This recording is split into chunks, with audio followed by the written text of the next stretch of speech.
Aikido is a modern martial art founded by Morihei Ueshiba, who's right here. He was born in 1883 in Tanabe, which is in Wakayama Prefecture. It's on the coast in southern Japan. He studied many forms of martial arts, including sumo, jujutsu, a spear, sword. The most famous of these styles were Daito-ryu jujutsu and Yagyu-ryu sword work.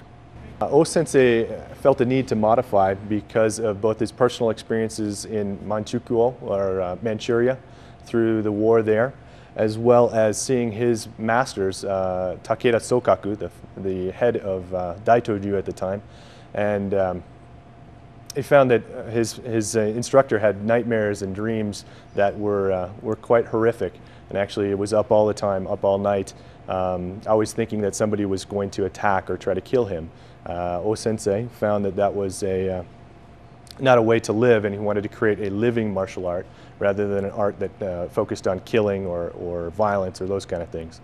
So again, he wanted to emphasize an art of peace and, in fact, an art of love and harmony.